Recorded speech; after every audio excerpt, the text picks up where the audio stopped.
नमस्कार, बहुत बहुत स्वागत। मैं हूं आपके साथ ऋतु ज्ञानवानी। आप देख रहे हैं न्यूज़ 18 का डिजिटल प्लेटफॉर्म।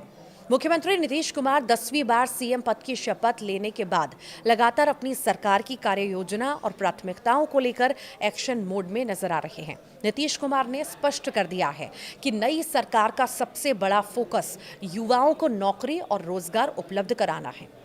दरअसल मंगलवार को नई सरकार की पहली कैबिनेट के बाद नीतीश कुमार ने सोशल मीडिया पोस्ट शेयर करके कहा कि 7 निश्चय 2 के तहत साल 2020 से 2025 के बीच 50 लाख युवाओं को सरकारी नौकरी और रोजगार दिया गया है और अब अगले 5 सालों यानी कि 2025 से 30 में 1 करोड़ युवाओं को नौकरी और रोजगार देने का लक्ष्य तय किया गया है।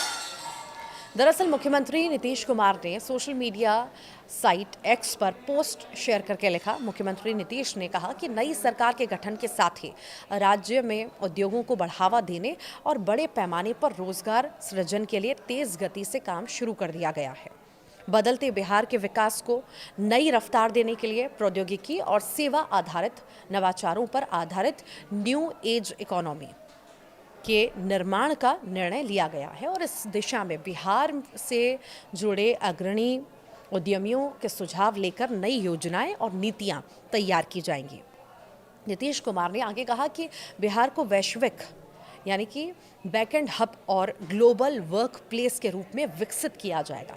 इसके लिए प्रतिष्ठित अर्थशास्त्रियों और विशेषज्ञों के सहयोग से एक विस्तृत रोड मैप तैयार किया जाएगा। उन्होंने बताया कि बिहार की आबादी में युवाओं की संख्या बहुत ज़्यादा है और यदि इस मानव संसाधन को सही दिशा मिले तो बिहार देश का सबसे तेज़ी से विकसित होने वाला राज्य बन सकता है। और इसी को ध्यान में रखते हुए बिहार को पूर्वी भारत का नया टेक्नोलॉजी हब बनाने की योजना है, जिसके तहत डिफेंस कॉरिडोर और semiconductor manufacturing park, global capability centres, mega tech city और फिनटेक सिटी की स्थापना की जाएगी। साथ ही उद्योगों के विस्तार के लिए व्यापक कार्य योजना को लागू किया जाएगा।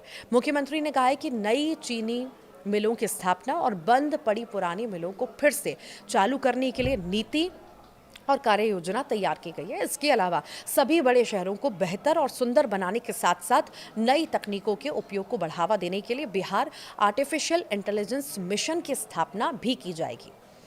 तो वहीं नीतीश कुमार ने बताया कि इन सभी योजनाओं के क्रियान्वयन के लिए मुख्य सचिव की अध्यक्षता में उच्च स्तरीय समिति का गठन कर दिया गया है और ये समिति राज्य में औद्योगिक विकास और युवाओं को नौकरी और रोजगार उपलब्ध कराने से संबंधित योजनाओं की निगरानी करेगी।